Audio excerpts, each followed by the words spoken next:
भविष्य की दुनिया तेजी से गंभीर होते जा रहे पारिस्थितिकी तंत्र को सुलझाने के लिए मनुष्यों ने आनुवंशिक तकनीक का जोरदार विकास करना शुरू कर दिया। लेकिन इसका नतीजा यह हुआ कि दुनिया भर के जानवरों और पौधों में उत्परिवर्तन हुआ। अमीर लोग महल नामक शहर में जीवित रहे, जबकि गरीब लोग जीवित रहने के लिए बंजर जंगल में रहे। नायिका शियाओ वेई गरीबों की दुनिया में रहने वाली एक छोटी लड़की है। इस समय वो दलदल में भोजन की तलाश कर रही थी। सावधानीपूर्वक खोजबीन के बाद एक उत्परिवर्तित बड़ा आलू उसकी जेब में डाल दिया गया। इस समय उसने गलती से एक नई प्रजाति, एक रंगीन कैटरपिलर की खोज की। इस तरह के दुर्लभ छोटे जानवर को वापस ले जाने पर अच्छी तरह से अध्ययन किया जाना चाहिए।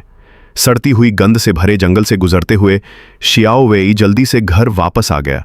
दरवाजे के सामने जंगली छोटे पौधों का बड़ा क्षेत्र अब उसके लिए अजीब नहीं है, क्योंकि उत्परिवर्तित पौधे और जानवर एक सामान्य बात है। आलू को पीसकर जूस बनाओ, फिर इसे जेब में डालो और अंत में अपने पिता के कमरे में आओ। उन्हें जल सेक देते हुए अपने पिता को शांत करो, जो कई सालों से लकवाग्रस्त हैं। जियाओ वेई ने कहा कि वो प्रयोगशाला जा रही थी।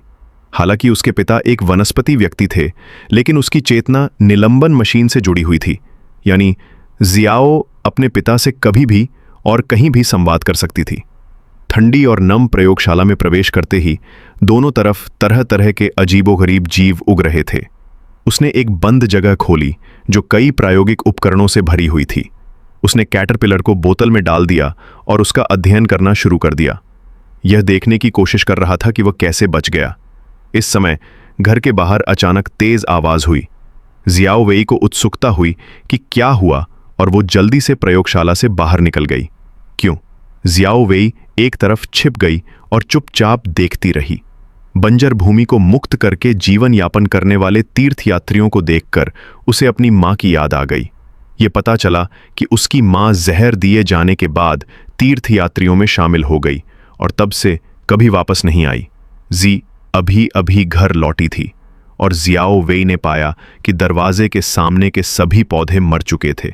ऐसा लग रहा था कि घर लू लिया गया था। घर के अंदर वापस